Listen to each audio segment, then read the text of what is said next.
¿7 segundos? Buenos días a todos y a todas.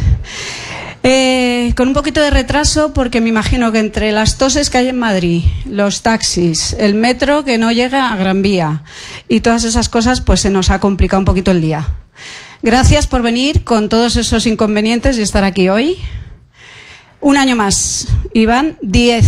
Madre mía, qué horror. Todos los años nos planteamos si esto merece la pena o no. Y todos los años decidimos que sí. Este año especialmente, porque con el 10º aniversario lo que queríamos era celebrar que hay muchísimo talento en comunicación. Y sobre todo ponerlo en valor y poner nombres y apellidos y reunirlos en una edición especial. Están todos los que son, pero no son todos los que están, o al revés, me he liado. Pero en cualquier caso, lo que quiero decir es que tenemos que poner en valor el talento que hay en Comunicación en España, que es mucho. Un talento que viene de largo y un talento que va para el futuro. Creo que también hay alumnos de varias universidades, no sé si está la Europea de Madrid y está también la Nebrija. Y algunos más que nos están siguiendo por streaming. Lo podéis seguir a través de la plataforma de la página web del espacio de la Fundación Telefónica. Como para los que no lo sepáis, yo soy Silvia Albert, soy la fundadora de Welcome. Welcome es una consultora de recursos humanos especializada en talento en comunicación. Todos los años, desde hace ya 10, decidimos que teníamos que hacer un análisis de tendencias, de previsiones de qué iba a ser la comunicación a lo largo del año que se nos presentaba. De ese ejercicio durante estos 10 años hemos conseguido un club de talento de más de 250 personas, de las cuales muchos estáis aquí hoy y os agradezco, y muchas, ¿vale? Esto es posible gracias al esfuerzo de mucha gente, porque es un documento colaborativo. Todos los años damos el latazo a muchos de vosotras y de vosotros para que nos deis vuestras opiniones, vuestras experiencias y para que nos acompañéis. Somos muy pesados, hay mucho trabajo detrás, muchísimo trabajo. Para esta edición, que como os digo es especial, empezamos hace 5 meses. Ahora os contará un poco Rosa Matías, que es la directora de Welcome, cómo lo hemos hecho este año. Y por primera vez lo hemos editado en papel, con el objetivo de tener, bueno, pues un documento de aniversario y poderlo distribuir ampliamente, o bueno, es un gesto más de cariño, yo creo, ¿no? Para ello ha sido posible, esto ha sido posible gracias a la ayuda especialmente de BNP Paribas Private Finance y sobre todo a Joaquín Mauriz. Mil gracias porque nos ha apoyado, nos ha animado, nos ha convencido, ha estado ahí a nuestro lado, porque si no es difícil. También gracias a Inversis y a Mutua Madrileña, que bueno, pues cree que la comunicación y sobre todo el análisis sobre la comunicación es fundamental para el desarrollo de las compañías. Gracias también a Telefónica, a la Fundación por brindarnos el espacio, los medios técnicos, y gracias sobre todo a todo el equipo de Silvia Albert & Company, que es la agencia familiar o del grupo de Welcome, porque el equipo siempre les estamos metiendo estos marrones y responden fantásticamente. Gracias a Teresa, que es la que se encarga de hacer entrevistas y editarlas y pasarlas, a Pedro, que está por ahí escondido, que es el que ha hecho la edición, el diseño y todo esto, a Sara, que ha puesto imágenes y vídeos a todo nuestro trabajo, a Cristina, que se ha aprendido las bases de datos íntegras, etcétera. Hoy vamos a hablar de talento y vamos a poner nombres y apellidos. Están algunos de los que han participado, porque entre el trabajo que todos tenemos, los tiempos, etcétera, no han podido venir todos, pero aquí estamos y ahora os dejo con Rosa. Muchas gracias.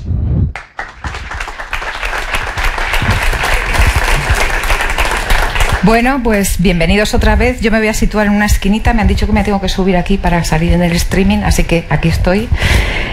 Hoy tenemos mucho talento aquí. Les voy a dar la palabra rápidamente.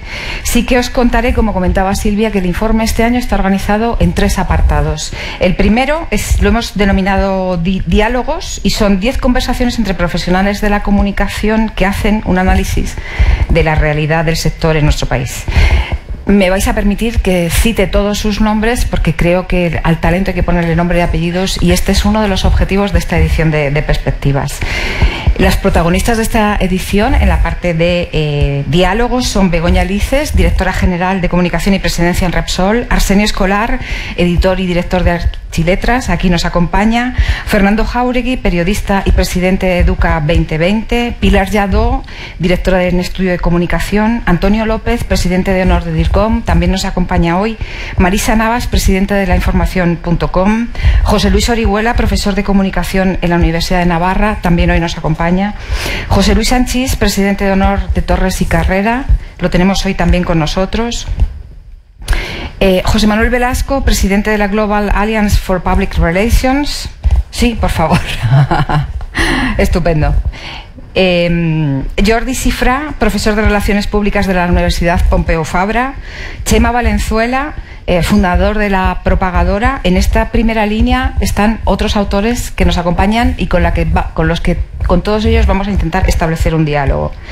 Juan Zafra, profesor de Periodismo de la Carlos III, Luis Allí, director de Comunicación de IKEA, Miguel López Quesada, director corporativo de Comunicación de Gestamp y presidente de DIRCOM, Carmen Muñoz, directora de Asuntos Públicos en Llorente y Cuenca, Virginia Sánchez, jefa de prensa de la Vicepresidencia del Gobierno, Almudena Alonso, presidenta de ADECEC y directora de Burson Conan Wolf, Cristina Zed, consultora de comunicación y docente. Como os decía, un segundo apartado es el de análisis, en el que hemos invitado a un autor o autora de cada una de las anteriores ediciones a que revisaran las tendencias que apuntaron en su momento para comprobar el grado de acierto y para arrojar algo de luz sobre lo que pasa en el futuro. En este apartado han participado Ana Céspedes, directora de la iniciativa internacional AIDS, Vacunas para el SIDA, Gema Muñoz, directora del Arte de Medir, Joaquín Muriz, director de Marca, Comunicación y Calidad de BNP Paribas Personal Finance, David Martínez, director editorial de Novot, David nos acompaña, Joaquín también, Miquel Pellicer, director de Estrategia y Comunicación del Grupo Lavinia, José María Palomares, director de Comunicación de la Universidad Complutense, aquí está, de la Universidad Europea, por favor, de la Universidad Europea, Luis Miguel Díaz Meco, DIRCOM, docente y bloguero, Ruth Carrasco, directora general del Instituto de la Juventud del INJUVE, aquí la tenemos también, y Antonio Gonzalo, emprendedor tecnológico y cofundador de Ethereum Madrid. Nos acompañó en la última edición que abordamos sobre blockchain. Por último, en el apartado de entrevistas hemos hablado con líderes de opinión de la empresa, la cultura, la política, el emprendimiento, para preguntarles cuáles son los retos a los que se han enfrentado a lo largo de sus trayectorias profesionales y cómo han impactado en la manera de comunicarse. En esta sección incluimos las aportaciones de Mariano Barroso, presidente de la Academia de Cine de España, Elena Biurrum, alcaldesa de Torrelodones, nos acompaña hoy también aquí, Marcos de Quinto, ex vicepresidente ejecutivo y director mundial de marketing de Coca-Cola, Antonio Garrigues, Antonio Garrigues Walker, presidente de la Fundación Garrigues, Luis Miguel Gil Pérez, presidente de Dilla, también nos acompaña hoy, Laura González Molero, consejera independiente de Acerinox y Bankia, entre otras empresas, Eva Levi, consejera en diversidad y responsabilidad social, Miguel Ángel Oliver, secretario de Estado de Comunicación, perdona que me he saltado la línea y esto es un grave error, secretario de Estado de Comunicación, Tomás Pascual, presidente de la Corporación Pascual, Nemesio Rodríguez, presidente de la Federación Española de Periodistas, Almudena Román, directora general de ING, Santiago Satrústegui, CEO de Avante, y Susana Voces, directora general de eBay España. Todos ellos han colaborado de una manera totalmente desinteresada y colaborativa en organizar esta nueva edición de Perspectivas, esta 10ª edición aniversario. Tenemos poco tiempo en realidad y muchas voces autorizadas para hablar de comunicación y de una década de auténtica revolución en nuestra profesión. Muchos de los participantes que hemos citado están aquí hoy con nosotros y nos gustaría darle voz a ellos.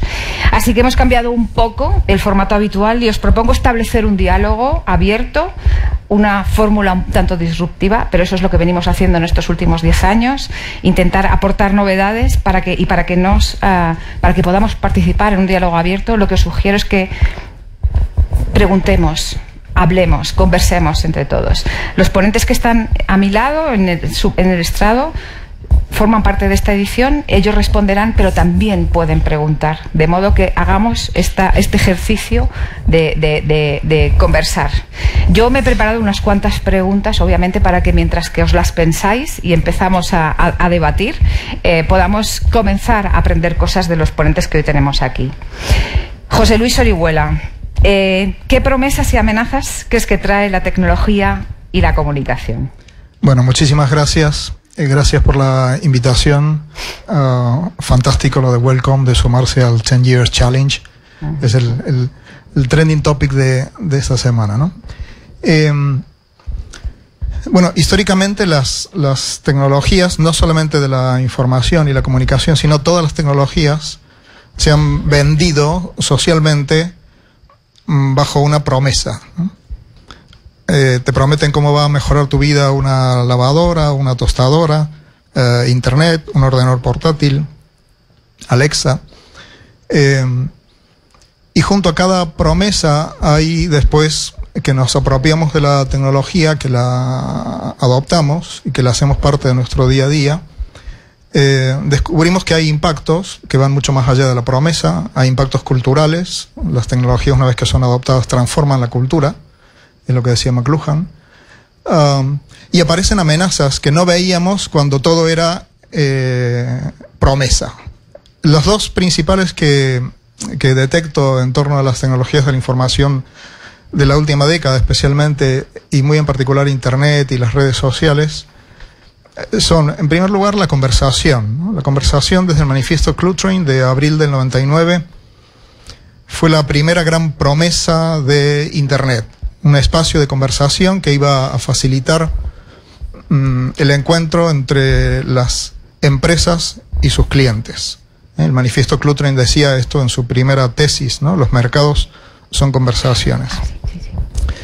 La segunda promesa me parece que está asociada al fenómeno de apropiación social de esa tecnología de Internet, en ese fenómeno que hemos llamado de redes sociales, y es la democratización de la comunicación y la expansión de la democracia como valor global, gracias a que todo el mundo está conectado y puede expresar sus opiniones, etcétera, ¿no? Bueno, son dos maravillosas promesas que todo el mundo las compra, todos las hemos comprado, que han tenido impactos espectaculares, más allá de lo que había previsto inicialmente el propio manifiesto Clutterine, pero que en estos años hemos ido descubriendo los altísimos peajes que hemos tenido que pagar para disfrutar de esas metáforas.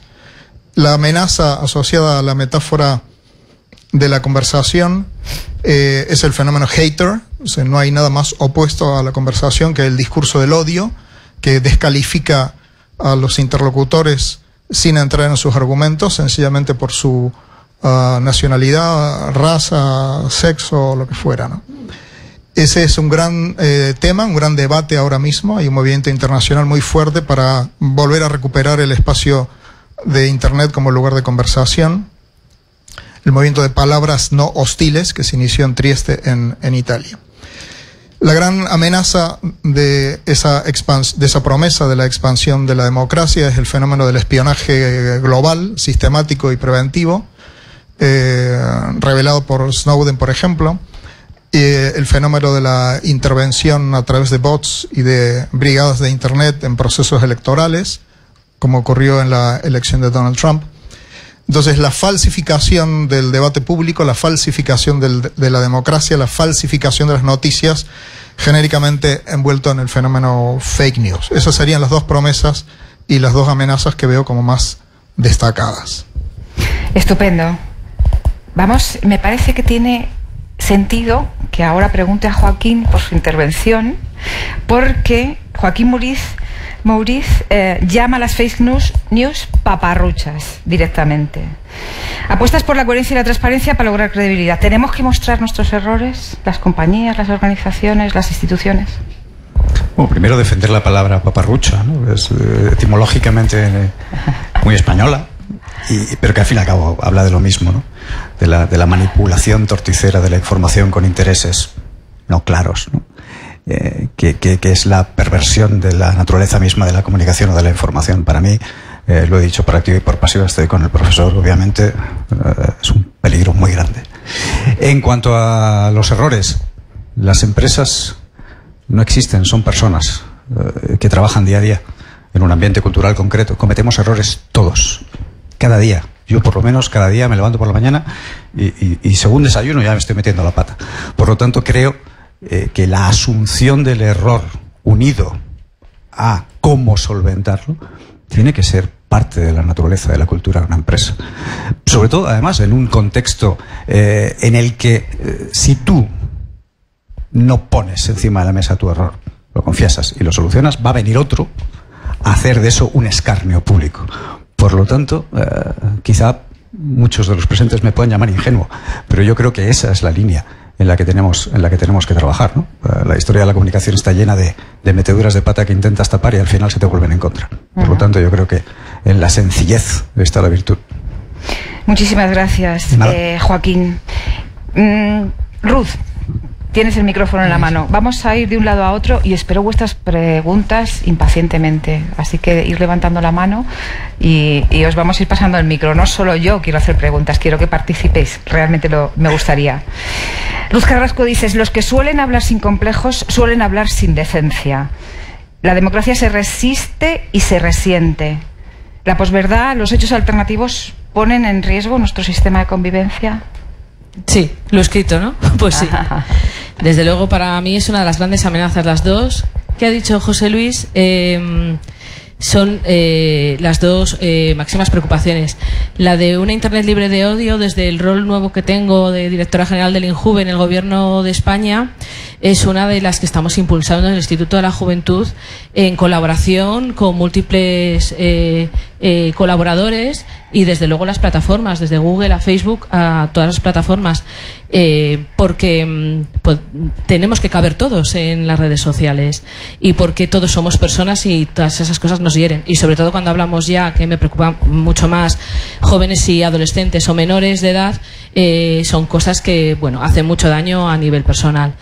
Y luego otra preocupación desde mi rol, desde todos los roles, desde el rol político, pero personal, es el daño que hace a la democracia este ambiente de falsedad documental. Es decir, es cierto que la verdad seguramente no sea única, ¿no? Pero hay cosas que sí son veraces, que tienen datos, que son verdades científicamente comprobadas, y tenemos que luchar con uñas y dientes para que eso sea la luz y que no sea la sombra. Y luego esto yo es que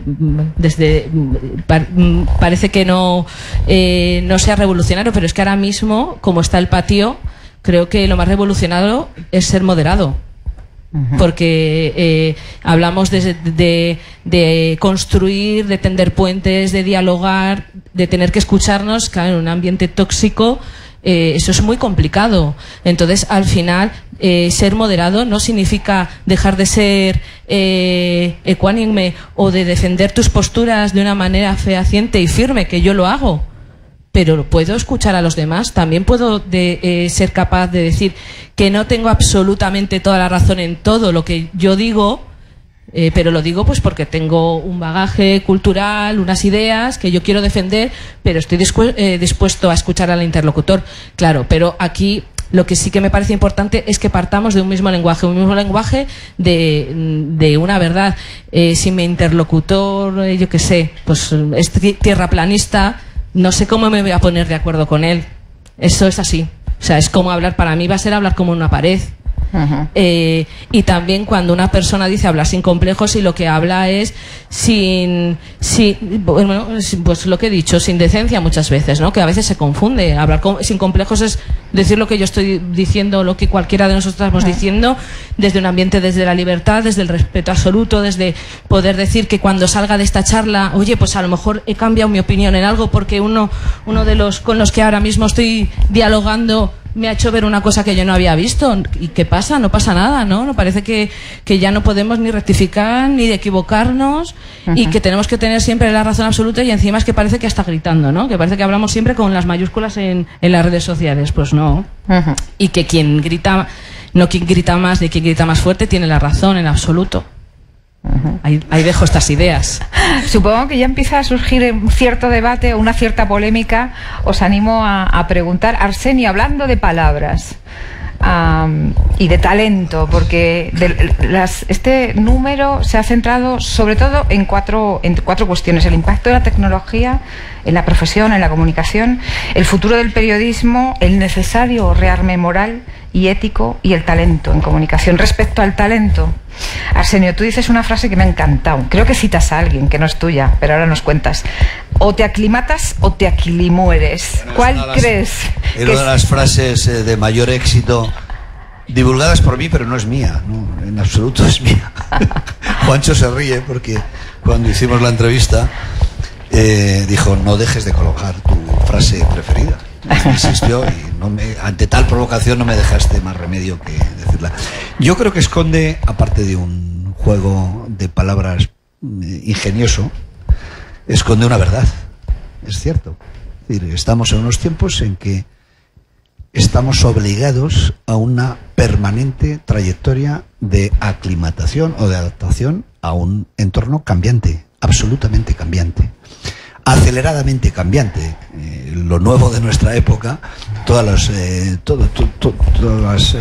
cohortes demográficas desde la historia de la civilización han creído que eran ellos el centro. Lo cierto es que somos nosotros el centro. ¿Por qué? Porque somos los actuales, porque somos los últimos, y porque probablemente pocas revoluciones tecnológicas como la actual tienen un impacto tan enorme en todo tipo de campos de la cotidianidad humana, no el nuestro de la comunicación, sino en todo. No hacemos los que estamos aquí nada, ni comprar, ni vender, ni relacionarnos, ni ligar, ni informarnos, ni entretenernos como lo hacíamos hace apenas 10 años. Y estamos todos seguros, además, de que dentro de 5 años, ya no digo 10, también habremos vuelto a cambiar y será totalmente diferente o bastante diferente todo lo que he enumerado entonces y ahora, ¿no? Y entonces, ante esa certeza de que el cambio tecnológico no se va a detener, luego no se va a detener el impacto en nuestros comportamientos cotidianos de todo tipo de cosas, incluidas el informarnos y el intervenir, por ejemplo, en el debate público, no nos queda otra que volver a la frase que, insisto, no es mía: o te aclimatas o te aclimueres. Es decir, el mundo no se va a detener por ti, o tú entras en ese tipo de dinámicas. Es verdad que con todas las prevenciones que con razón apuntabas, José Luis, o te estás parando y el mundo no se para. No nos queda otro remedio que estar en perpetuo movimiento de adaptación a un entorno aceleradamente cambiante. O te aclimatas o te aclimueres. Ah, ¿de quién? Sí, sí. Sé quién me la dijo, no sé de quién es la frase, porque él me dijo: no es mía, tampoco es mía. Así que vamos a... La podéis divulgar, no necesitáis citarme. David, vamos a ese lado de la trinchera, porque quizá tiene sentido, ¿no?, hablando de talento. En tu colaboración de este año, que es una revisión, hablabas de marca personal y acabas con una frase bastante impactante. Dices que en el 2025 cerca del 50% de los trabajos serán realizados por máquinas, ¿no? ¿Cómo impactará en los profesionales de la comunicación esta evolución o la gestión de nuestra propia marca personal? Bueno, a mí me va a impactar poco, porque ya seré mayor, pues entonces, bueno, no tengo ni idea de cómo va a impactar, ¿no? O sea, lo que sí me parece es que, y lo decía también en el artículo, lo que no debemos hacer es ponérselo fácil a los robots, ¿no?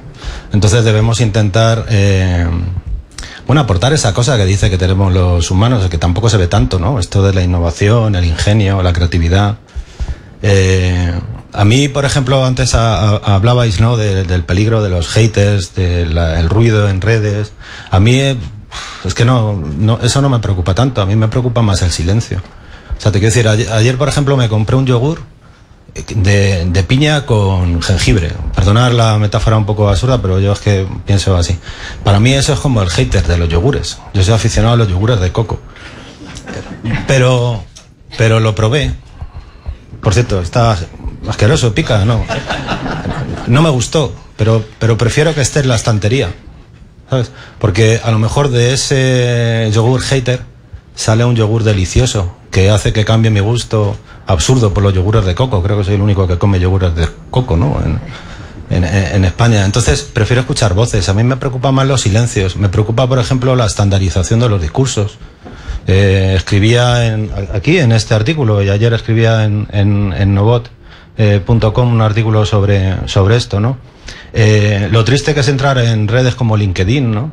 Donde se han convertido en escaparates de mediocridad, ¿no? De palabras 1000 veces escuchadas en no sé qué conferencia de Silicon Valley. Yo no he ido nunca, pero se deben decir cosas muy interesantes porque se repiten durante 20 años vendiéndolas como innovación. Entonces, no sé, a mí me preocupa más eso, ¿no? Que la gente tenga miedo a expresar lo que piensa por el qué va a pasar, ¿no? ¿Qué dirán, no? Que estaré hipotecando mi futuro profesional, estaré hipotecando mi futuro personal. Esto, me gusta siempre recurrir a los clásicos. Yo es que he sido un poco de Silicon Valley, ¿no? Decía en el alcalde de Zalamea, como era esto: al rey la hacienda de la vida se ha de dar, ¿no?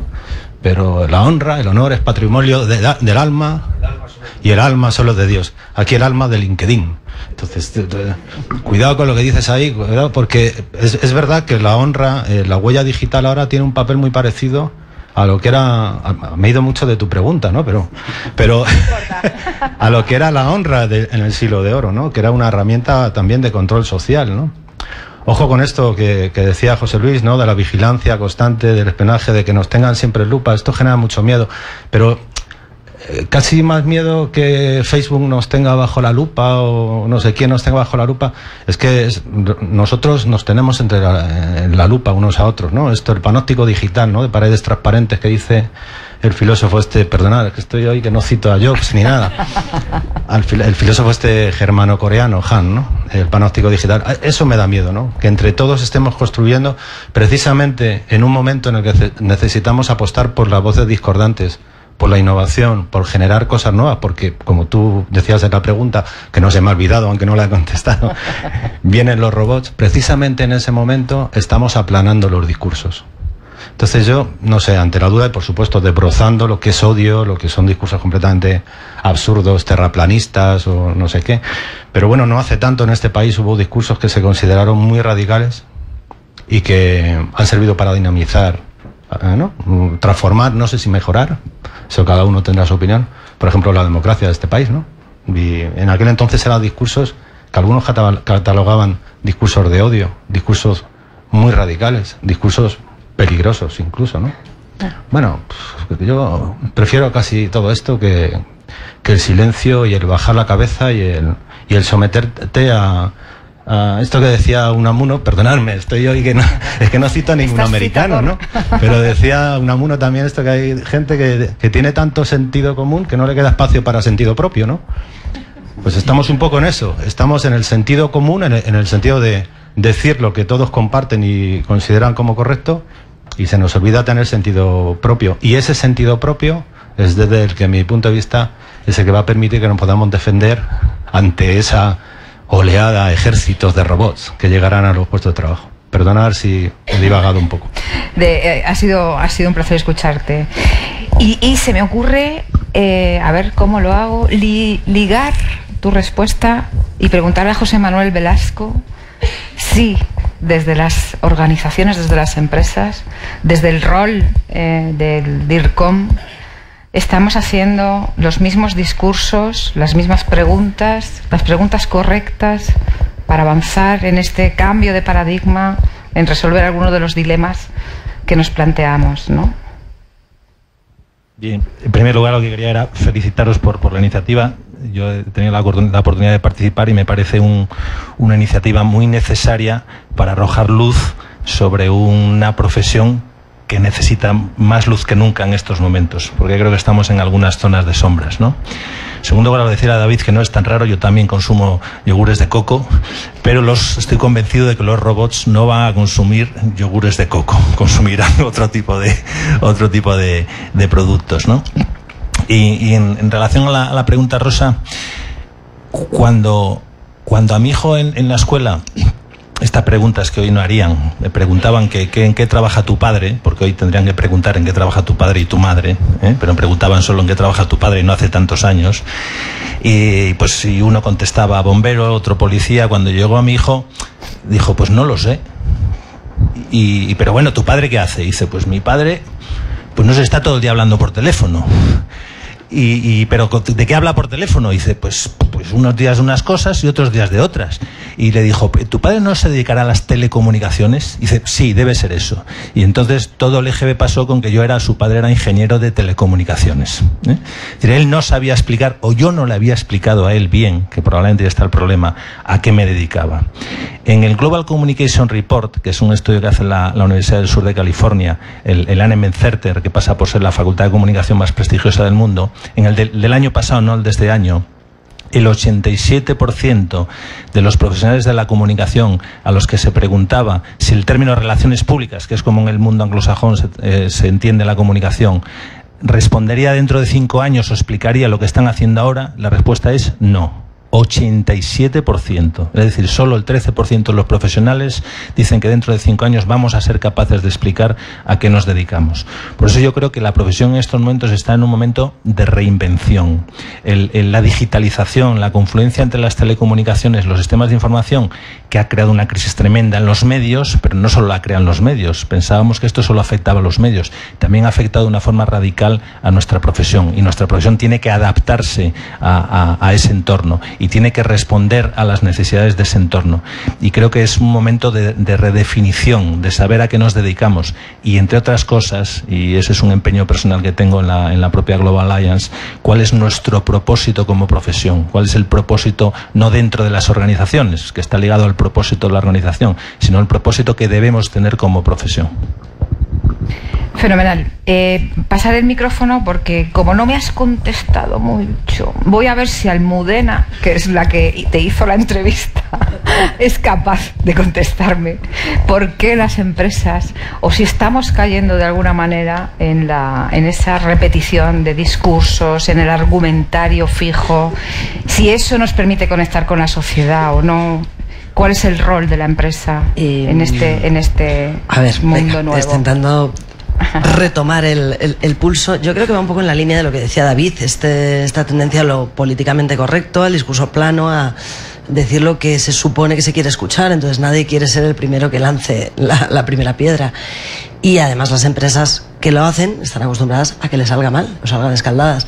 Por otro lado, también está la tendencia, cada vez más se está pidiendo un posicionamiento claro en valores. O se está diciendo, ya no nos vale que la empresa solo vaya a lo suyo, sino que tiene que posicionarse en los temas fundamentales. También es cierto que cuando lo hacen les da igual. Pues mira, Gillette hace poco un anuncio que yo a priori de verdad no le veía ninguna pega razonable por ningún lado, pues siempre va a haber quien se la encuentre. Entonces sí hay una autocensura, que ese es el miedo que nos da, que en realidad no es la vigilancia, no es que nadie nos imponga, es que nosotros mismos nos autocensuramos. Y las empresas son de los actores más miedosos, porque tienen mucho que perder, y por tanto se autocensuran más.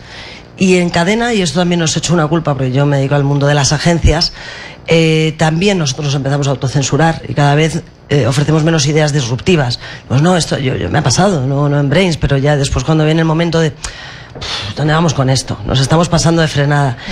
Y creo que es un error porque de esa manera, como decimos, pues realmente no se está respondiendo a nada, no se está dando un paso firme en nada y se está cayendo en decir las mismas cosas, ser un poquito complacientes, poner una sonrisa, y todo es un buenismo que realmente no aporta. Entonces sí, yo espero que seamos un poquito más valientes, más disruptivos, y no sé si por miedo a que vienen los robots o por miedo a que nos atrevamos a agitar un poquito más el árbol. Eso es lo que yo opino. Con algunos clientes te lo permiten, y cuando te lo permiten te abres y llegas a esa creatividad, esa innovación, entonces fluye todo mucho más y suelen ser auténticos casos de éxito. El problema es que hay pocos todavía para enseñar, para que para que un consejo de administración tome una decisión. Ya sabes que tienes que llevar muchos datos consolidados, no les vale solo uno. Entonces espero que los vayamos acumulando. Solemos decir de alguna manera, ¡ay, fenomenal! La primera palabra, bien, gracias, valiente. Voy a decir una cosita y enseguida te doy la palabra. Solemos decir que las instituciones o el Parlamento va siempre detrás de la sociedad. Me pregunto si también las empresas a veces van por detrás de las exigencias de sus consumidores, ¿no? Cómo conectan, cómo son creíbles, cómo venden sus productos. Yo creo que todo ese modelo ha cambiado y aunque solo solemos criticar a las instituciones, creo que las compañías, las organizaciones tienen también, yo creo que mucho que avanzar. Chema, me gustaría preguntarte, ¿cómo ha cambiado el modelo de influencia? Antes teníamos claro quién eran los influyentes, cómo los medios ejercían una cierta influencia. ¿Cómo ha cambiado ese modelo en los últimos 10 años? Pues ha cambiado muchísimo y tiene mucho que ver con la propia esencia de la profesión, retomando un poco lo que decía José Manuel. Yo creo que estamos ahora en un contexto en el que obviamente lo que nos toca es defender la reputación de nuestras instituciones o empresas. Fíjate que utilizar ya el verbo defender implica casi una posición, ¿no? Y una actitud. Y esto nos lleva precisamente a que seamos poco aguerridos, poco innovadores y que de alguna manera tengamos un perfil pues bastante conservador. Y a veces lo que ocurre efectivamente es que tu discurso se parece mucho al de al lado, porque al final todos acabamos cayendo en el tópico. Sin embargo, también creo que los ciudadanos, los consumidores, están exigiendo otro tipo de posicionamientos y hay movimientos a veces vinculados a una sola organización, en otras ocasiones lo que has mencionado tú, por ejemplo, con la comunicación de Gillette, pues es un ejemplo estupendo. Hay otros movimientos más globales que buscan, digamos, el propósito y el alineamiento precisamente de las empresas con las expectativas de sus consumidores. Estoy pensando, por ejemplo, en el movimiento B Corp, que son compañías que no se olviden en ningún momento que su objetivo es ganar dinero y ganar, obviamente, aportar valor para sus accionistas, pero que piensan también en cuál es el impacto social y cuál es su propósito, ¿no?, de impacto social. Ese tipo de movimientos, por ejemplo, pues están muy alineados con una nueva generación precisamente de consumidores. A la pregunta que me hacías de cómo ha cambiado el mundo de la influencia, pues yo creo que es bastante fácil entender que aunque esto de las fake news para nada es algo nuevo, y si no, recordad el nodo, es decir, no hace falta, por no hablar de, yo estudié historia en la universidad, por no hablar de, en fin, de los discursos que hacían las clases dominantes a lo largo de toda la historia, ¿no? Imponer un discurso que normalmente tenía poco que ver con la realidad. Bueno, ahora tenemos el contexto de las redes sociales, la democratización del acceso a la información, y eso hace que hayan aparecido unos nuevos influencers. Y aquí ya te respondo. Son estas personas que tienen una gran capacidad de ser altavoces en la sociedad, que se parecen poco a los públicos con los que un director de comunicación ha estado acostumbrado a tratar en el pasado, y yo diría que a día de hoy estamos sobrepasados completamente por esa nueva figura.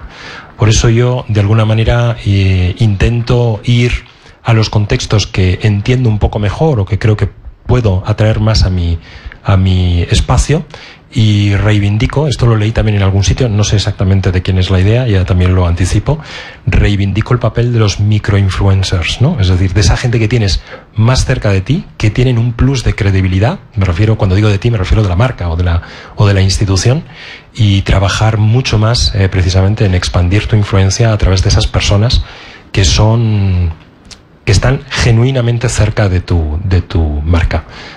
Otro tipo de influencers, pues lo veo un poco más complicado de gestionar. Pero esto es una opinión muy personal y es basada en mi propia experiencia. Genial, vamos a darle la palabra al valiente que se atreve. Vamos. Sí, muchas gracias. Soy Jorge Mariscal, miembro de Sanchis Action Lab y colaborador de José Luis Sanchis, y quería llevarme por un momento el debate a la política, a los políticos. Si tenemos en la cabeza discursos de Rufián o discursos por el otro lado de Suárez, ¿cómo podemos hacer desde medios de comunicación, desde el poder que cada uno tengamos de influencia en la sociedad, para que los políticos no centren sus mensajes en la apariencia de un tuit o el mensaje corto que sale en las noticias de 30 segundos, y que realmente traten los problemas de una forma profunda y de una forma real, que atajen los problemas que realmente tienen los españoles. Muchas gracias. ¿A quién le haces la pregunta? ¿A quién te gustaría? En general, al que se José atreva. Luis Sanchis, yo creo que por alusiones podría ser. Yo creo que no soy la persona adecuada para contestar esta pregunta. Con toda sinceridad, creo que no soy la persona adecuada, entre otros motivos, porque es un tema de discusión que tenemos continuamente en nuestros trabajos. Por lo tanto, yo te animaría a que le pidieras a otra persona que... Vale. Y estoy abierto a que me preguntes lo que quieras. Vale, pues inmediatamente después. Elena, si quieres, o Ruth, no sé. Bueno, Ruth. Elena. Pero mi perspectiva es que yo soy alcaldesa de un sitio muy pequeño, pero coincido completamente contigo. Entonces, yo leo a Rufiano, veo cómo se está viviendo, cómo estamos comunicando. Bueno, nosotros no puedo hablar en mi caso, pero veo a dónde estamos llegando con la comunicación política, pero es que estamos viviendo un momento de ese golpe de tuit, a ver quién dice la tontería del día.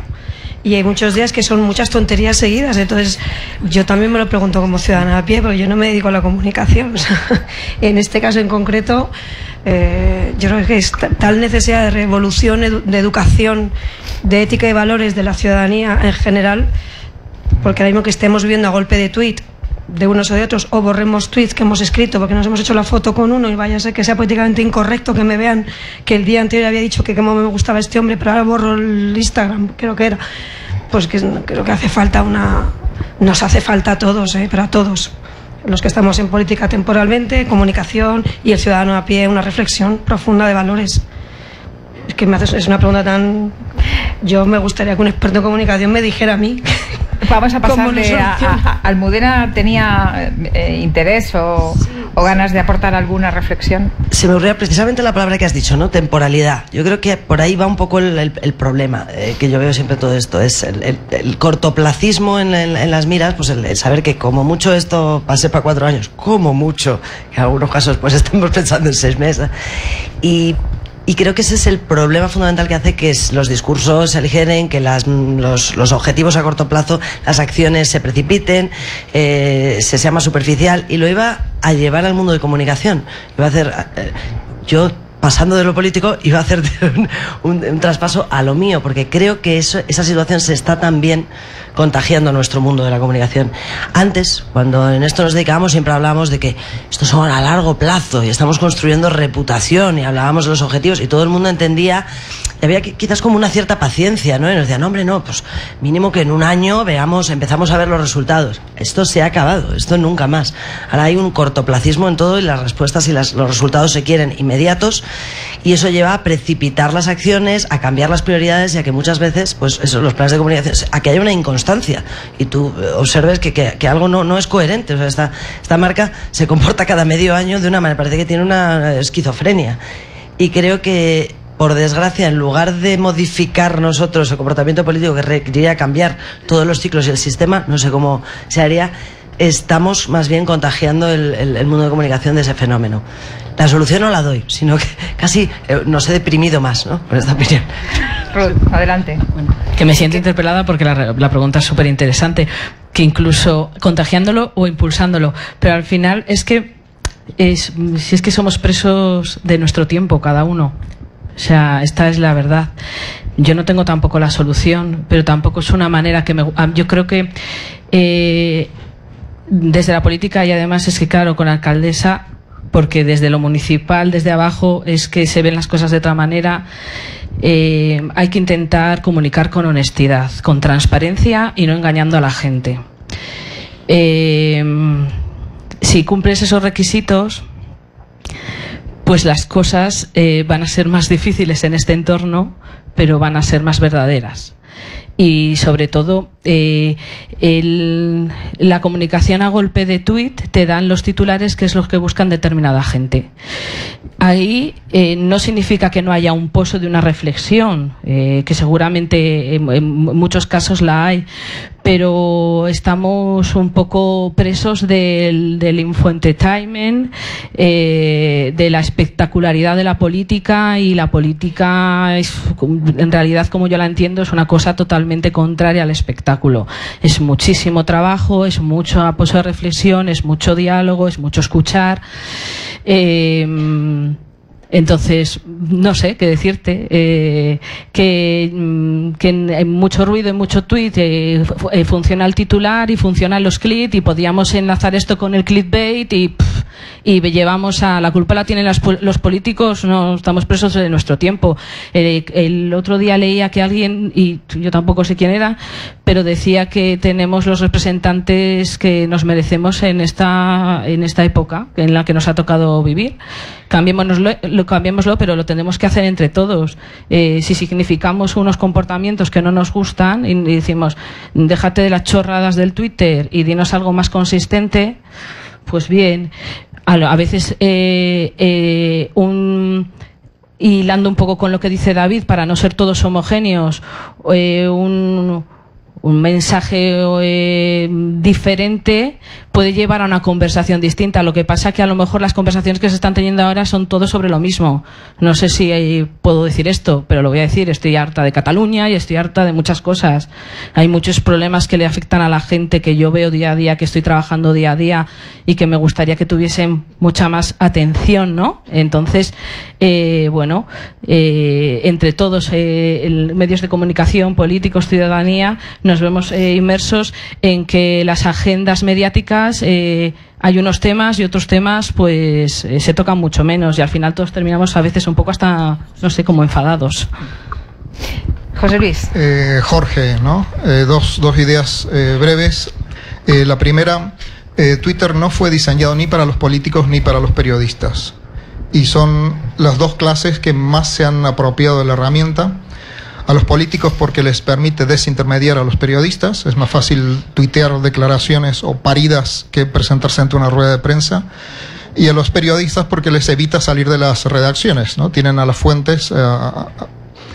Entonces, ¿qué es lo que, segunda idea, qué es lo que podemos aprender del uso súper intensivo que hace Donald Trump de Twitter? ¿Cuáles son sus bestias negras? El Washington Post y el New York Times. Entonces, la respuesta a lo que planteas es más periodismo, mejor periodismo. Genial. José Manuel, perdón. Como me han dado un micrófono, yo quería, no sé si ir a contracorriente, pero sí no demonizar a la clase política. Porque una de las acusaciones es la superficialidad de la clase política, que se manifiesta en ese tipo de comportamientos de comunicación.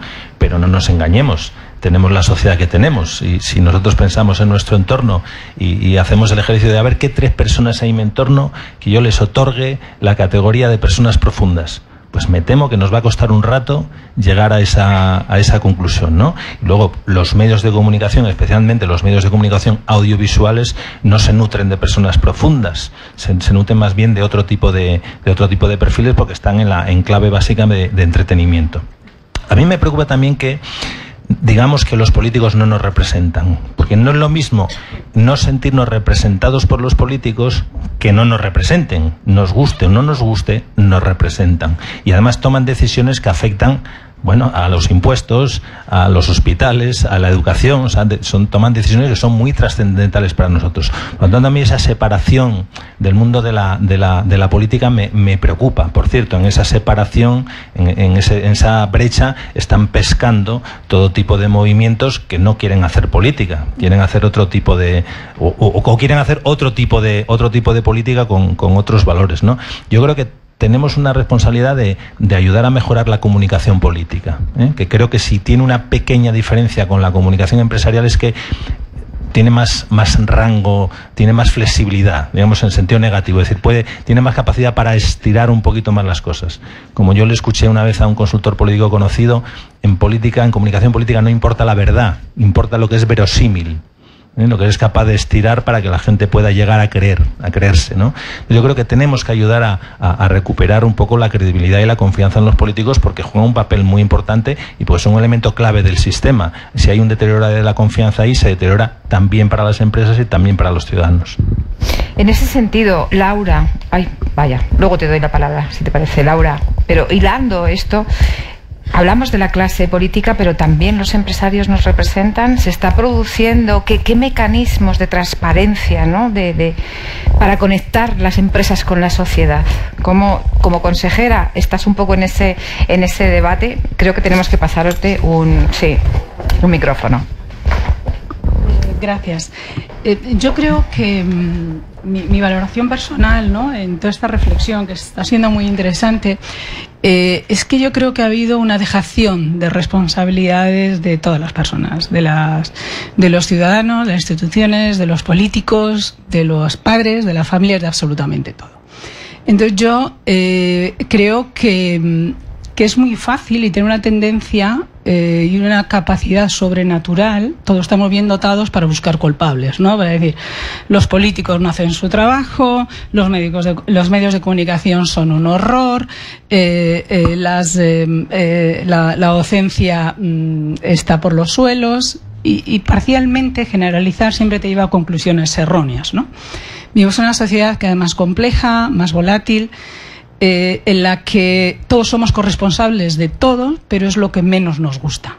Entonces yo, en foros en los que participo, que me preguntan, bueno, pues cuáles son las prioridades, los riesgos y mi opinión de la coyuntura actual, yo siempre digo que la única solución es recuperar esa confianza que comentaban. Y para conseguir la confianza tenemos que hacer un esfuerzo, absolutamente todos, porque hemos dado confianza y le hemos perdido. Entonces, dar confianza es fácil, pero recuperarla es muy difícil. Y en esa situación yo creo que se encuentran ahora muchas instituciones del mundo, porque creo que estamos en una crisis global de valores, de confianza que tenemos que recuperar. Y la única solución es más sociedad civil. Creo que hemos hecho dejación de nuestras responsabilidades como padres, como ciudadanos, dejando cosas y luego nos quejamos. Pero ¿cómo es posible que esto ha ocurrido? Yo creo que el problema de Cataluña viene que lo has nombrado, hace 40 años que se venía gestando, que no se ha hecho nada, hemos mirado hacia otro lugar, hasta otro lugar, hasta el momento que nos ha saltado. Entonces yo creo que necesitamos más sociedad civil, necesitamos a los exabruptos, a las amenazas, a los comportamientos no éticos, a la mala educación, responder con educación, con templanza, con tus ideas, poderlas defender sin estar amenazado, que ha habido momentos de verdad que da miedo en este país, el decir hasta que eres católico, ¿no? Que te miran como diciendo, bueno, eres jurásica por ser católico, ¿no? Entonces, yo creo que el ir recuperando la autoconfianza primero, cada uno de nosotros, el papel de la sociedad para que ayudemos a mejorar las instituciones que las necesitamos. Necesitamos políticos, necesitamos instituciones, necesitamos a todos los niveles, autonómico, municipal y nacional, que realmente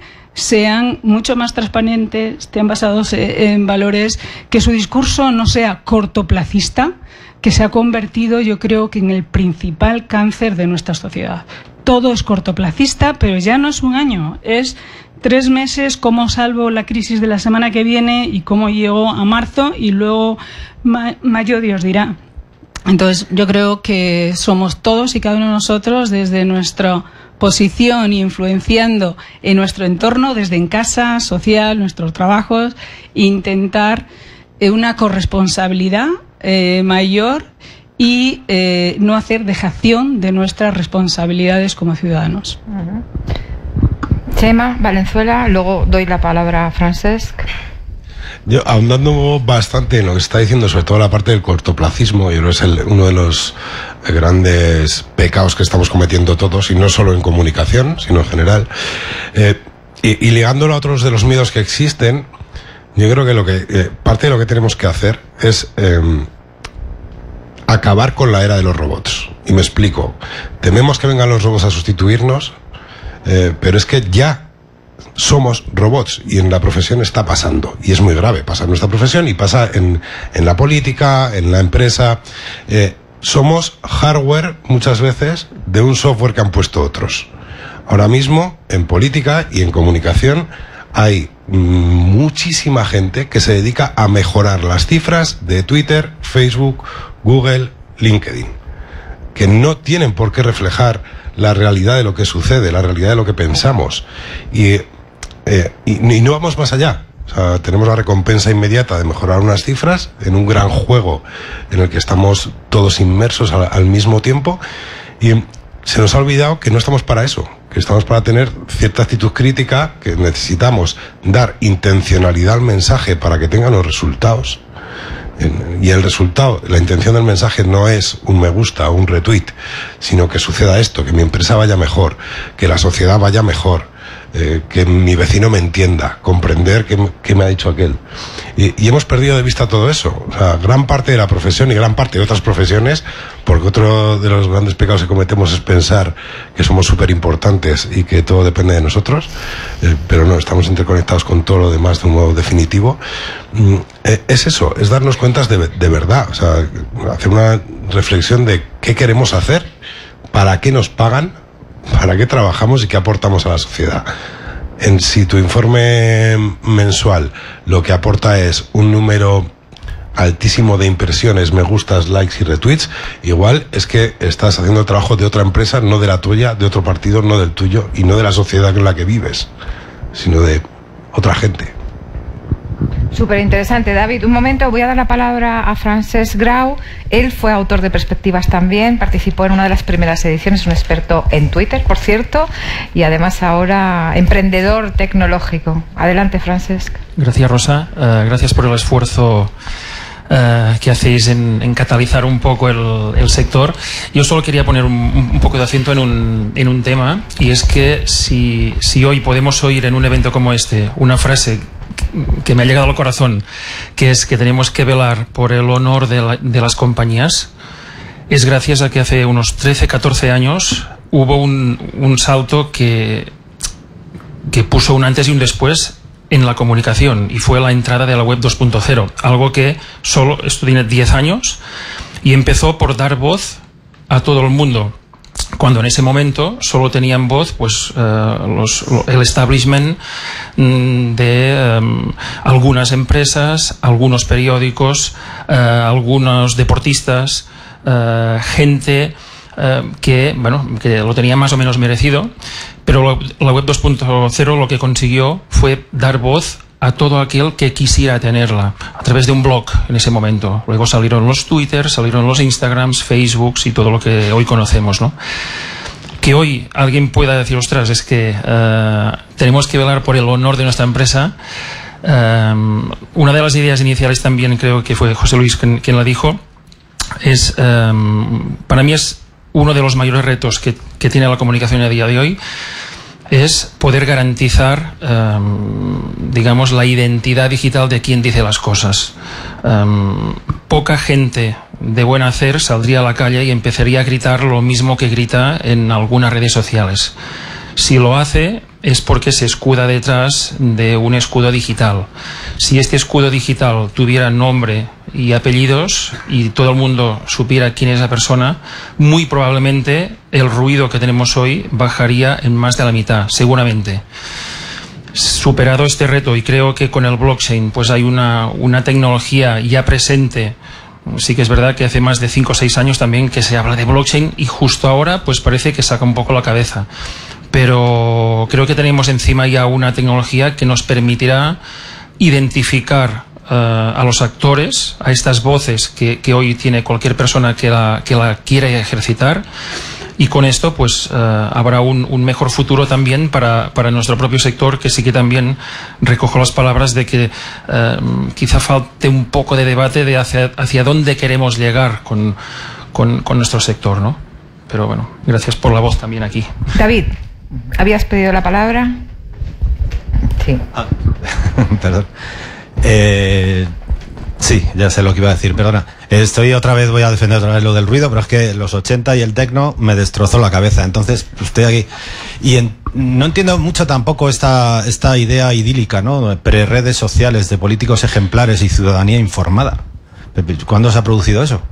Porque yo no lo recuerdo, porque no sé, que a lo mejor estoy equivocado, pero me parece que los escándalos políticos que salen ahora, por cierto, en los medios de comunicación, en los periódicos, no sé, son de antes de la expansión de las redes sociales y tal, ¿no?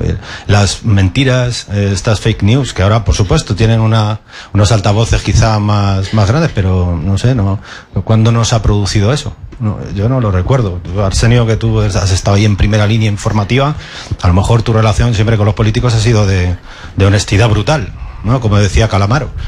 No sé, pero yo como audiencia no recuerdo eso. O sea, no me parece que se nos olvida una cosa: las redes sociales, internet, tiene esos peligros de las fake news, de etcétera, etcétera, pero tiene una grandísima ventaja, que es que puedes acceder a fuentes informativas que antes no podías acceder. Puedes conversar también con gente muy interesante. Aquí hay muchos de ellos. Yo estoy encantado de estar en las redes sociales y ver lo que decís muchos de vosotros. Esto antes yo no tenía esa capacidad, ¿no? Me enteraba a través de los medios de comunicación convencionales, que a veces hacían directamente de correa de transmisión del político de turno contando su cosa. Entonces, yo no sé, aquí es que me he venido hoy en plan muy positivo, no sé por qué, pero me parece que estamos en un momento extraordinario, con todos los peligros, con el Trump de turno. Pero mira, si podemos enterarnos de las estrategias que está utilizando Trump, y que muy bien dice José Luis, porque está José Luis contándolas en redes sociales o a través de distintos foros, y podemos acceder a ellos. Antes no, no sé, a no ser que te hicieran una entrevista, yo qué sé, El País o no sé qué, no nos enterábamos. Ahora simplemente tenemos que buscarte. Entonces, no sé, yo estoy en un plan muy optimista. Me parece que, insisto, el ruido, pues sí, está bien, pero esto es lo de siempre. Cuando hay ruido, bajas el volumen, ¿no? Y eliges bien la emisora. Porque esta es otra cosa, ¿no? Siempre estamos diciendo, no, es que las redes sociales están llenas de... Yo qué sé, yo tengo un perfil de Twitter ejemplar. O sea, yo qué sé, pero claro, es cierto, ¿no? Que vivo la burbuja esta que dice Lee Palisier, ¿no? Entonces, solo tengo gente sensata como vosotros, ¿no? Pero es verdad, a mí las redes sociales no me generan ningún ruido, porque yo elijo el ruido que quiero escuchar. Entonces, no sé, quedo con el mensaje, ese optimismo. Me parece que estamos en el mejor de los mundos posibles, que decía, ¿no? Aquel Cándido era, ¿no? Bueno, es curioso porque cuando nosotros planteamos hacer una de las pantallas, en teoría lleva el hashtag en vivo. Es una cosa como viejuna. De hecho, las aplicaciones ya no se encuentran aplicaciones nuevas interesantes, ¿no? Entonces, y nos decían, pero vais a mostrar todo lo que se publique sin ningún tipo de filtro. Yo estoy un poco contigo, o sea, yo mi Twitter, mi red es normal, no tengo bots, y en Welcome y en Perspectivas no hemos tenido generalmente problemas. Igual estoy metiendo la pata y aquí se están diciendo unas cuantas barbaridades, pero de momento esto ha sido así, ¿no? De modo que vamos a ver. Juan Zafra, te ataco. El futuro del periodismo. Tú que has montado un medio hace relativamente poco, que hablabas de ello con Jáuregui en el diálogo en Perspectivas, ¿cómo ves el futuro del periodismo? Me alegra que me haga esa pregunta, porque no tengo ni idea. Y además está aquí mi alcaldesa, y de manera que yo no tengo nada que decir estando aquí la autoridad competente. Y de lo que sí me alegro es de que la lucha por la igualdad y la diversidad haya llegado hasta tal punto en estos momentos que la Universidad Carlos III haya pasado a ser la Universidad Carlos III, como me presentaste. Pero está bien, hemos llegado a esa igualdad en el lenguaje. El futuro del periodismo, pues antes de cerrar el periódico que yo fundé y que estuvimos exitosamente vivos durante 18 meses, hubo quien me dijo, los periódicos han muerto, los periodistas no. Y la verdad es que le voy dando vueltas desde entonces. Igual es porque todavía estoy yo vivo y el periódico no. Y entonces tenía razón aquel que lo dijo. Bueno, el periodismo es imprescindible para una sociedad democráticamente sana, en la que hay muchísimos problemas que resolver. El primero es de adaptación, como decía Arsenio, de todos, y el más importante de todos en los escenarios de futuro posibles que se atisban es el de la desigualdad. Y el periodismo puede ejercer un papel muy importante en la denuncia de las desigualdades y en la exposición de ideas para combatirlas.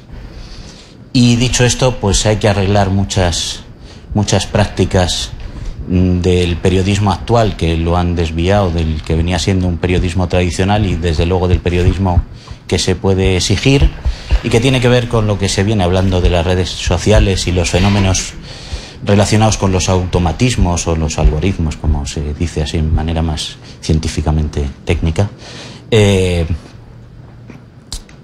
tiene que ver con la recuperación de la honestidad, con la recuperación de la vocación de servicio público, con la vocación de construir un mejor futuro socialmente sostenible, y eso tiene que ver no ya con el concepto de sostenibilidad de respeto al planeta, sino de sostenibilidad de la relación de los humanos y de la sostenibilidad, por ejemplo, de la democracia misma.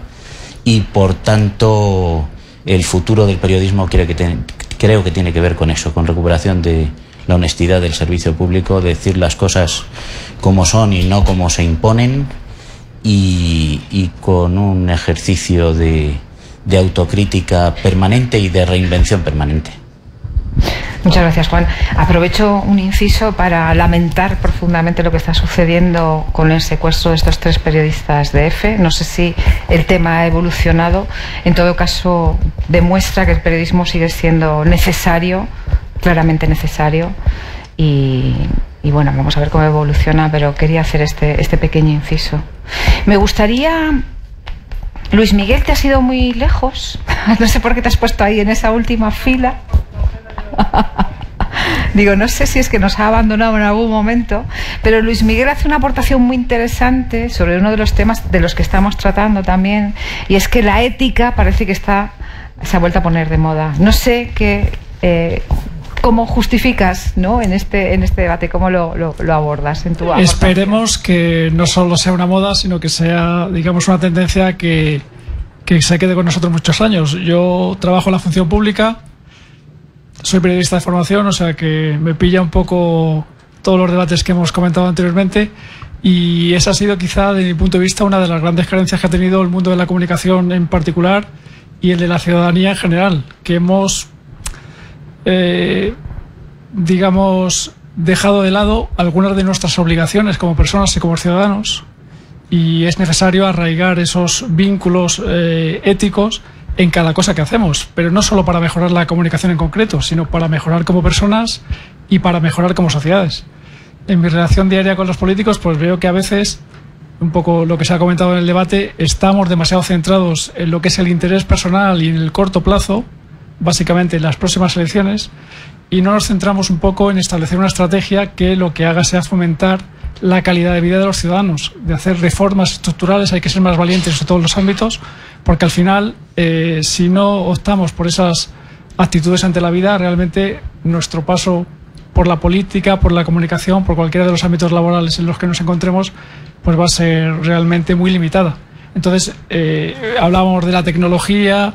Yo coincido bastante con lo que ha comentado David. Yo soy un enamorado de las redes sociales por todo lo que aporta y todas las posibilidades que entraña, pero somos conscientes de que la tecnología está aquí, está con nosotros, nos va a acompañar, nos va a hacer modificar nuestros hábitos, y en buena medida la sociedad futura que estamos un poco tratando de desentrañar entre todos va a depender de lo que hagamos cada uno de nosotros como individuos, de la parte que seamos capaces de vincular éticamente a esa evolución tecnológica, porque al final la tecnología es una herramienta que puede servir a prácticamente todos los fines. Dependerá de cada uno de nosotros que realmente el día de mañana podamos decir que la evolución tecnológica nos ha proporcionado un mundo, unas circunstancias personales y ojalá un entorno de comunicación mucho mejor para todos. Gracias, Luis. ¿Alguna palabra más? ¿Alguien quiere tomar la palabra? Fenomenal, adelante. Bienvenido, otro de nuestros autores de otras ediciones. Hola. Encantados. Muchas gracias, Rosa. Soy Pablo Herreros. Vengo muy tarde, entonces me gustaría no repetir ideas porque desgraciadamente me he perdido casi todo el debate. Y coincido con mucho de lo que se ha dicho. Creo que todos somos responsables, como bien apuntaba José Manuel, pero somos más responsables los políticos y los periodistas. Tenemos un grado mayor. Y tenemos que nos hemos metido en una especie de crisis de lo frugal, de lo superficial, de lo hedonista, y ahí sí que entramos todos, los consumidores, los que producimos información y los que la generamos en algún sentido, como asesores, como políticos o como lo que sea, ¿no? Y creo que el entertainment nos come por los pies y tenemos que intentar buscar esa profundidad y esa conexión con la ética que está ahí, pero eso no va a llegar gratis. Necesitamos más Helenas Viewrooms, en el sentido más maravilloso de la palabra, porque creo que es un ejemplazo en nuestra sociedad, ¿no? Y tenemos que provocar que eso pase, provocar que ejemplos como los de Vecinos por Torrelodones nos hagan huella y nos hagan mella para siempre, que intentemos que no se quede la cosa en la superficial, sino que cada vez vayamos un poco más a eso, a valorar que el chascarrillo y que el político de turno que tiene un humorista como asesor, que yo creo que lo he visto ya en varios casos, bueno, pues se quede con lo que es, ¿no? En superficial, y que intentemos premiar desde la sociedad esas otras actitudes. ¿Cómo va a pasar? Esa es la duda. Si va a pasar de manera natural o si necesitamos, por desgracia, una hecatombe. Una hecatombe, llámese las involuciones o las evoluciones que hemos tenido como consecuencia de grandes noticias mundiales, tipo las Torres Gemelas, por decir algo que pudo cambiar el mundo de una manera muy radical, ¿no? No sé si necesitamos como sociedad un cambio de actitud, si tiene que pasarle algo a Trump para que veamos que ese ejemplo lamentable no tiene sentido y que este tipo es un paréntesis en la historia, o si tenemos que hacerlo de manera natural. En fin, ojalá nos llegue, pero yo, como David, soy optimista crónico y probablemente fuera de la realidad. Sí, desde luego, Antonio. Bueno, yo quería agradeceros el esfuerzo que habéis hecho por mantener esta tensión en renovar el tema de la comunicación. La verdad que el tema de la comunicación, siguiéndolo diariamente, preocupa mucho a universidades, a académicos, a los propios profesionales. Por lo tanto, yo creo que con este tema colaboráis a aclarar, como ha dicho José Manuel, una cosa que no controlamos, que es cuál es el camino de la comunicación hacia el futuro. Pero yo he pedido la palabra porque ha habido dos intervenciones que me han gustado, fundamentalmente las que han hablado del tema de la ética. Yo creo que sin ética, todo lo que estamos hablando aquí, pues son buenas palabras, sueños, utopías. Pero si no nos responsabilizamos desde nuestros distintos puntos de trabajo en un compromiso con la verdad y con la ética, yo creo que lo demás va a ser muy difícil que lo consigamos. A mí lo que me preocupa es si esta sociedad, que hoy la hemos analizado benevolentemente, pero que es bastante más crítica que la que ha aparecido aquí, tiene futuro. ¿Y cómo vamos a construir ese futuro si nos olvidamos de la ética? Llevando un poco el agua a mi molino, yo creo que el papel fundamental del director de comunicación es el ser la voz de lo que ocurre en la calle, el que puede llevar los mensajes que se escucha, porque empleando un poco, como hoy han citado mucha gente por Habermas, bueno, ¿dónde está la ética? Está en el diálogo. ¿Y quién dialoga o quién debe dialogar con la sociedad? Debe dialogar con la sociedad los que llevan la función de comunicación, que es la de escuchar. Y escuchar para aconsejar, desde la ética. Y la ética fundamentalmente tiene una cosa, que es que hay que valorar las consecuencias de la comunicación. Hay que distinguir entre una comunicación efectista, brillante, y que luego no tiene, o que sí tiene, muchas consecuencias negativas. Esto es un debate. Yo reivindico para los directores de comunicación la responsabilidad ética de las empresas, para que las empresas escuchen qué es lo que no han ocurrido. Y un toque de humildad. No hay que hablar solamente de los periodistas, hay que hablar de las empresas periodísticas. No hay que hablar solamente de los directores de comunicación, sino de las empresas en que se trabaja. Como no se produzca la conexión entre la empresa y los medios de comunicación a través de los altos niveles, nosotros podemos hacer muchas cosas, pero nos quedaremos a la mitad del camino. En ese sentido, Elena hacía una reflexión en su aportación que me gustaría que comentaras un poquito. Creo que sí, engancha muy bien con este. Sí, cuando una de las preguntas que me hacéis es qué revolución o qué espero de la revolución en los medios, y claro, yo digo, fundamentalmente la ética. Vengo a esta reflexión, toda la exigencia de ejemplaridad que como ciudadanos exigimos a la administración pública, y estoy donde estoy porque en un momento dado lo exigí y decidí con un grupo de gente dar un paso al frente. Claro, eso significa tiempo, esfuerzo, trabajo, sacrificio, compromiso y mucho camino a andar. Pues digo que hay un ejercicio yo exijo a la ciudadanía responsabilidad. Y bueno, pues en mi caso, ahora con un poco de conocimiento de causa de lo que supone esa ejemplaridad que se exige a lo público, pues a mí también me gustaría que se le pidiera, ¿no? En este caso me preguntabais a los medios de comunicación, pues esa transparencia que se nos exige a nosotros. Me gustaría saber, algunos medios ya están en ello, ¿no?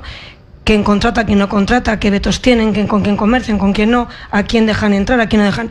Pues eso es lo que vamos ahora mismo ya, a día de hoy, a nivel de administración pública, más en la local, que es la que más nos han machacado, ya sería impensable, ¿no? Que no pudiésemos, que no publicásemos con quién estamos, con quién no estamos. Hasta mi agenda, hasta para decir que vengo aquí tengo que publicarlo, ¿no?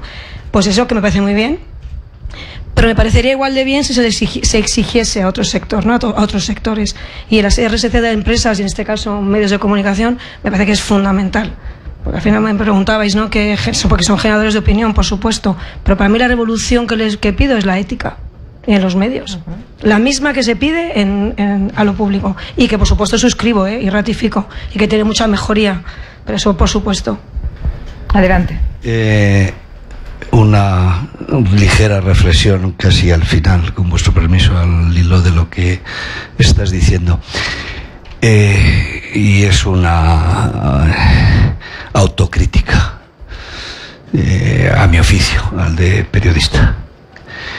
Pues es verdad, es decir, la transparencia, la fiabilidad de los datos, las certezas que desde los periódicos o desde los medios de comunicación en general exigimos a todo el resto de la sociedad, brilla por su ausencia en lo que se refiere a nosotros mismos. Y hay un ejemplo paradigmático de esto. Algunos que me conocéis vais a decir, ya está Arsenio volviendo a su tema principal.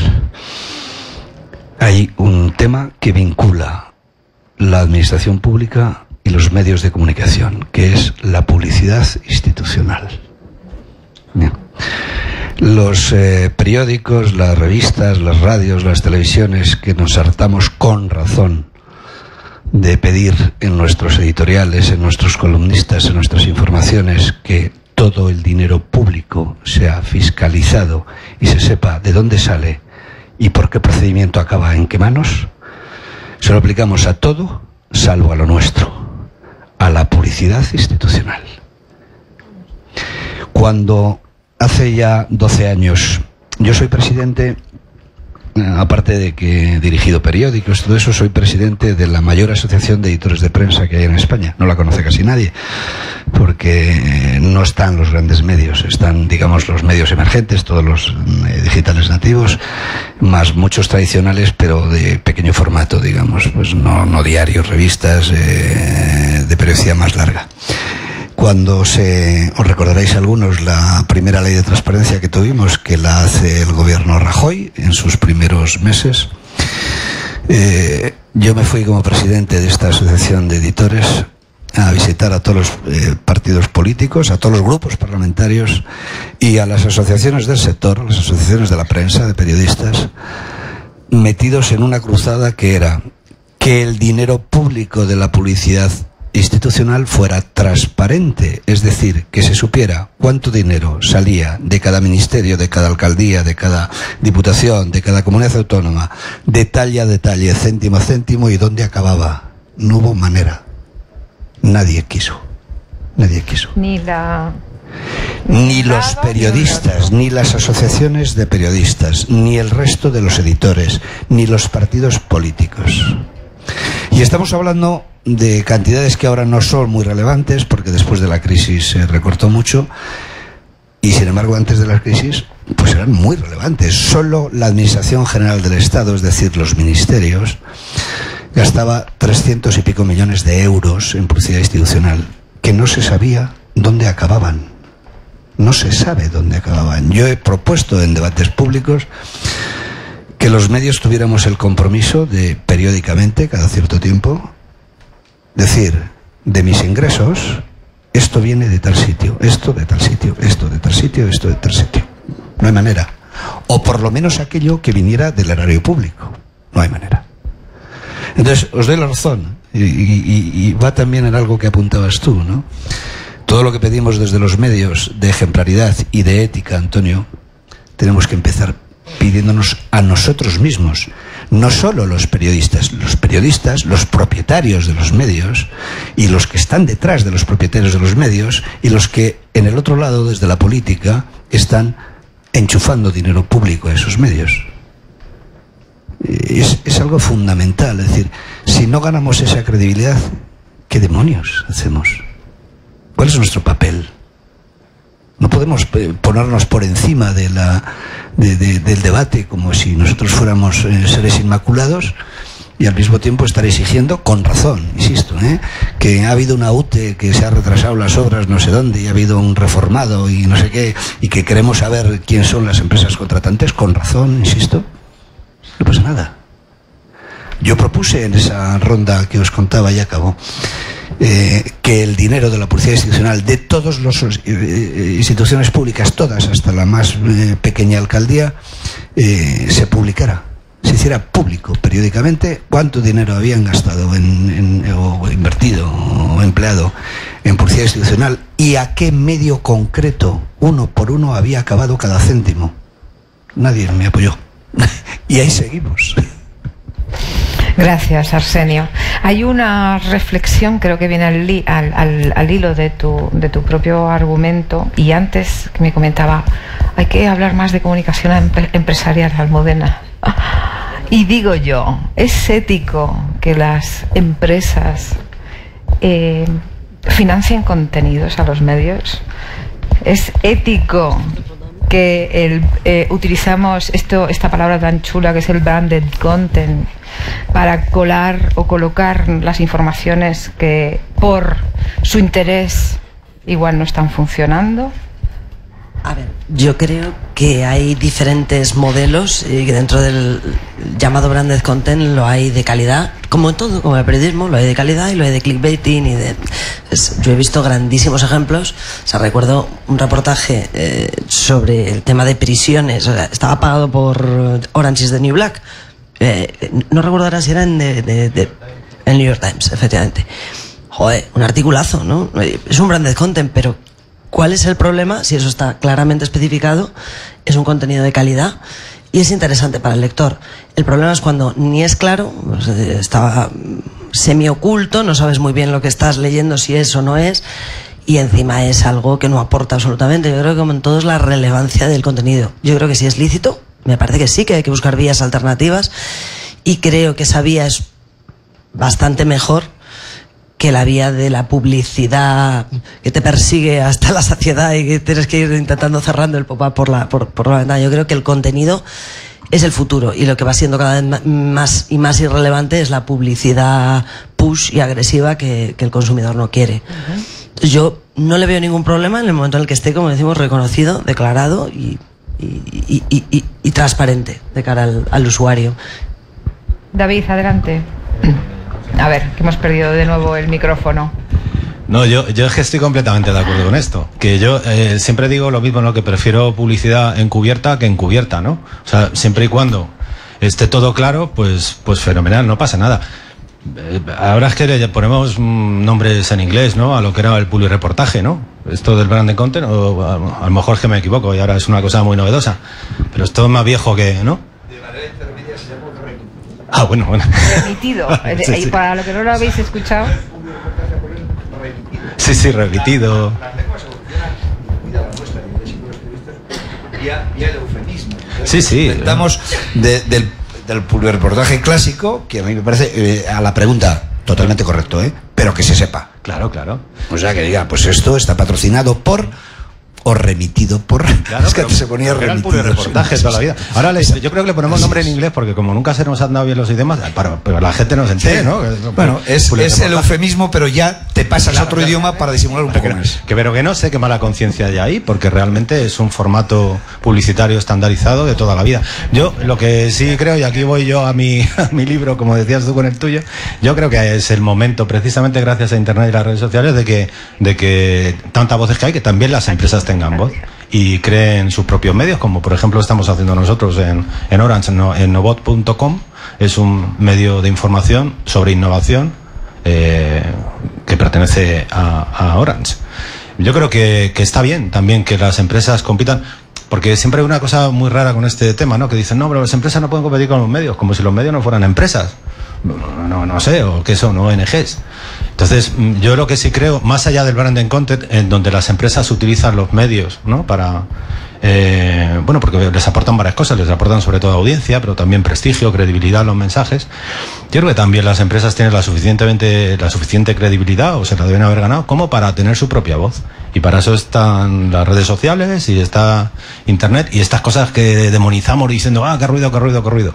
Lo interesante es que aporte una voz, pues eso, que sea enriquecedora para la conversación global, ¿no? Entonces, hablar de conte es fenomenal. Y más allá, también fenomenal. Lo que pasa que quizá se rompen las reglas del juego y la pervivencia o supervivencia de los medios de comunicación, para que tengan la credibilidad suficiente, para que cumplan su función social, su modelo de negocio no está claro. Si entra esa competencia. Perdonadme un minuto porque tengo una palabra pedida y yo creo que ahí tengo que dar esa palabra. Sí, con todo el tema de la ética que estamos tocando y tal, creo que se ha mencionado antes una palabra que no se le ha dado la importancia suficiente, que es actitud crítica, que no sé si a día de hoy el usuario, que bueno, a mí no me gusta la palabra usuario, prefiero prosumidor porque ahora producimos y consumimos. Entonces, al final, lo que voy, que si el usuario está siendo menos crítico, y por parte de las empresas también, y no sé si esto se debe por parte a que, por ejemplo, en redes sociales cada uno tiene su burbuja de información y cada uno pues se puede mezclar, ¿no? Pero cada uno tenemos nuestra burbuja, y después que últimamente se le da menos importancia a la historia, no se sabe qué se ha hecho antes. Entonces, al final, quizás que no vuelve a ser todo cíclico porque no se ha estudiado qué se ha hecho antes, no se ha visto otras formas, y entonces eso, quería tocar este tema. A Chema Palomares, Venezuela. Por hilar un poco todo, yo creo que también, y siendo positivo, me sumo al optimismo aquí de los compañeros, donde no tenemos muchas veces, con lo que no tenemos muchas veces pensamiento crítico es con el pasado. ¿Vale? Y lo uno al tema del branded content. Antes nos informábamos por unos cuantos medios y asumíamos que ellos eran el sujeto de la información y que todas las voces dependían de esa cabecera. ¿Vale? Obviamente eso era mentira. Eso de entrada. A día de hoy tenemos muchas más voces hablando, algunas a través de esos medios, pero aparece el titular, aparece quién paga por esa información muchas veces, ¿no?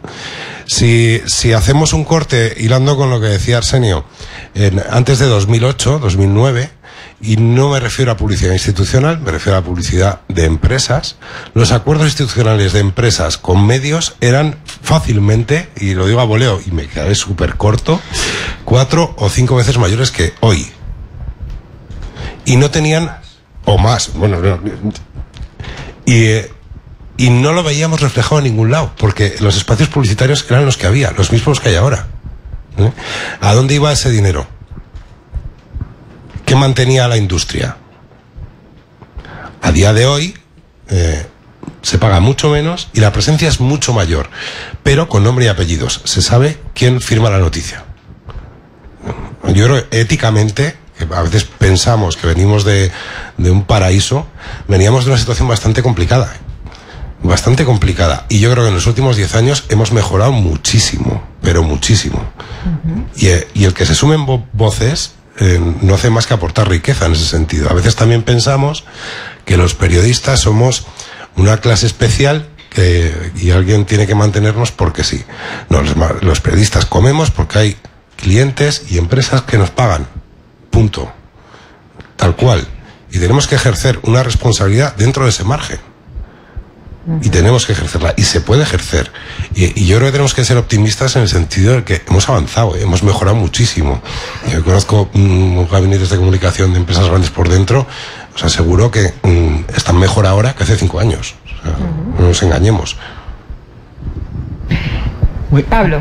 Sí, yo quería abundar en lo que ha dicho Almudena de la línea ética. Creo que el tema está clarísimo. He conocido empresas del IBEX, varias, 2 o 3, que han pagado a periódicos por reportajes en los que jamás el lector ha sabido que estaba pagado.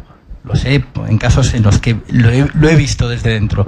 Y eso es lo triste, que suceda eso es lamentable. Entonces, el mundo actual vuelve a la misma práctica en algún sentido. Estoy estudiando mucho últimamente el campo de los influencers, esto que emerge con tanta fuerza, que utilizan cada vez más marcas, y ahí el riesgo es el mismo, es decir, perdón, el influyente dice, ay, qué guay, me estoy tomando esta no sé qué aquí porque es maravilloso este producto, y muchas empresas están cayendo no solo permitiéndolo, sino fomentando que eso suceda.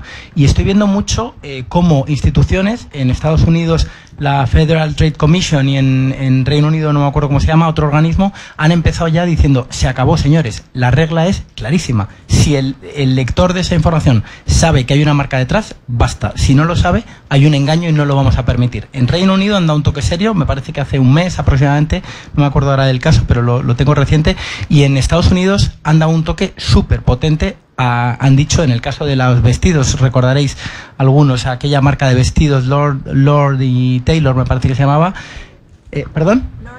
Lord & Taylor, thank you very much.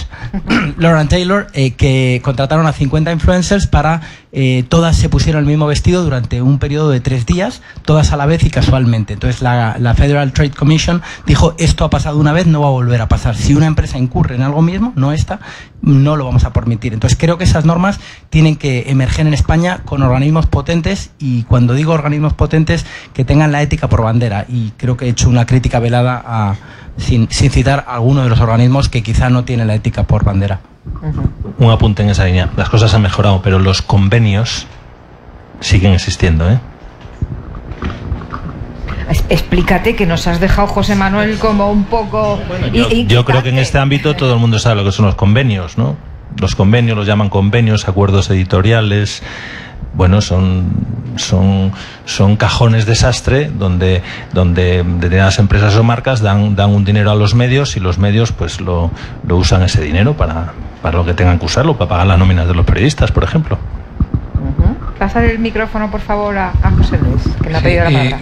Lo único es que no quisiera romper el hilo, pero aprovechando esta salida que me permitís, yo creo que el mundo está cambiando, y está cambiando en cierto sentido a mejor, no solamente porque se abran más posibilidades, sino porque se van quitando limitaciones.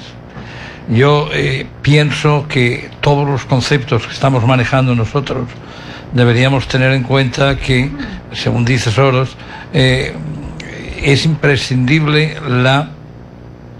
el que seamos conscientes de que el hombre se puede equivocar, pero es imprescindible conocer que es necesaria la acción. Por lo tanto, todo lo que tengamos que hacer, maticémoslo siempre por el concepto de que es necesario actuar, y que si no se actúa no se puede cambiar el mundo hacia lo que tú consideras que es mejor.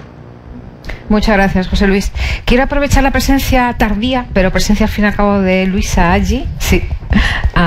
Mira, Almudena se va. Luisa, que nos acompaña, es la directora de comunicación de IKEA.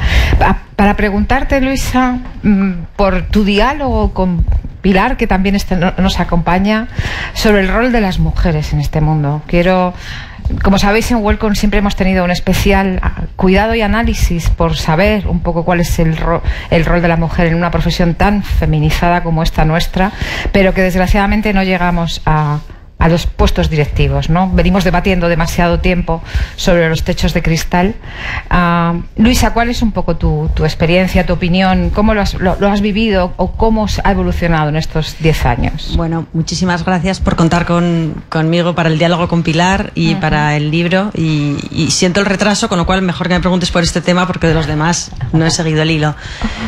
Mira, pues por no ver, puedo contar lo que veo yo y qué cosas he vivido, pero que eso, si queréis después en el aperitivo, el aprendizaje. Pero hay un informe que ha publicado DIRCOM hace poquísimo, donde cuenta que efectivamente esta es una profesión feminizada.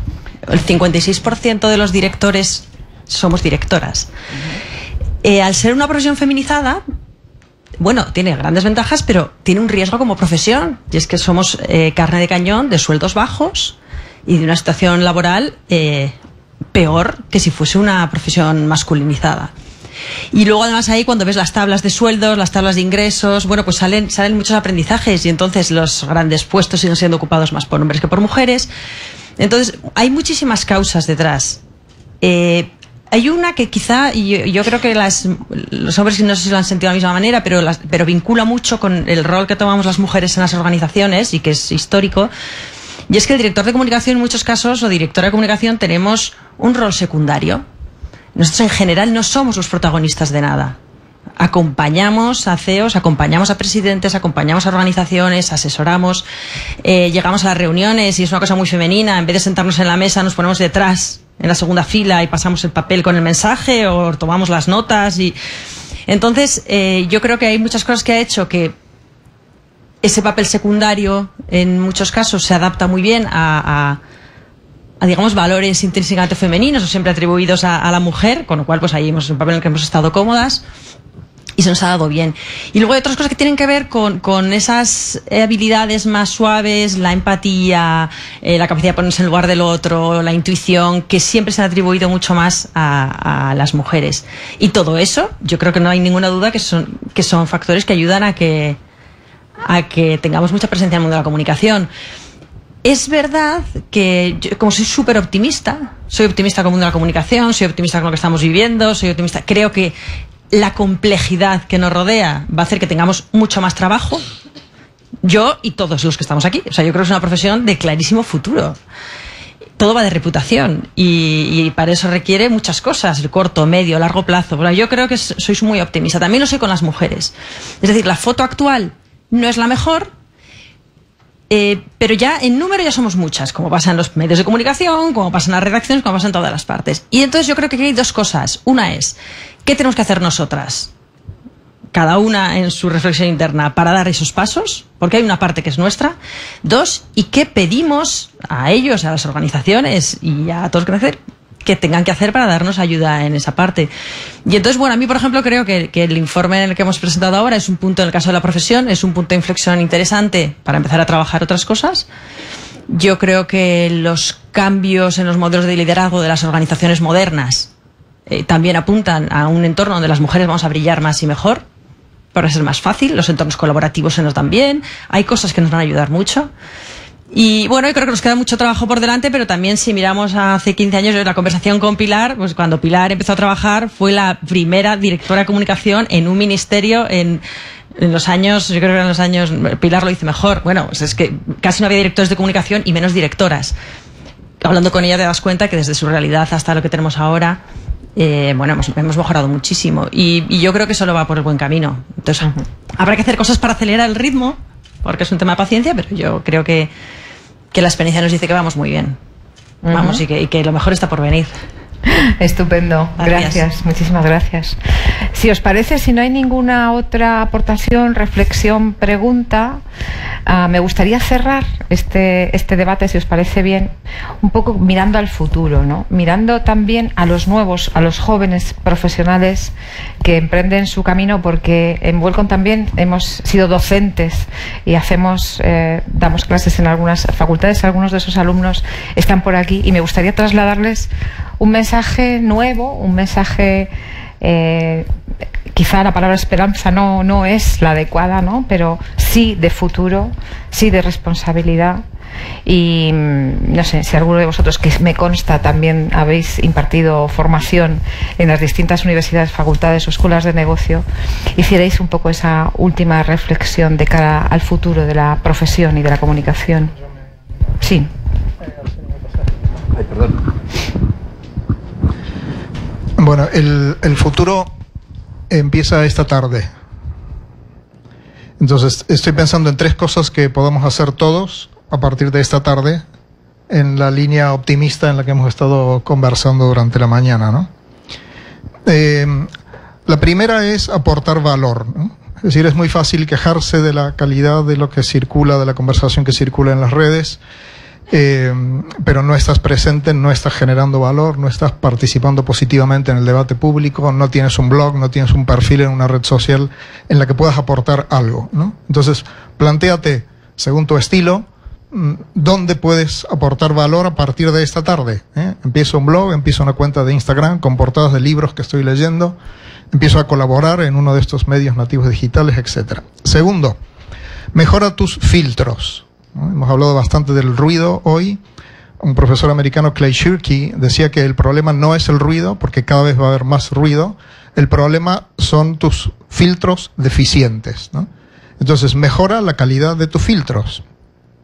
Se ha mencionado antes cómo la experiencia de una red social como Twitter en buena medida depende de a quién seguimos, a quién dejamos de seguir y cómo trampeamos el algoritmo para que al final consigamos esa experiencia de pura calidad.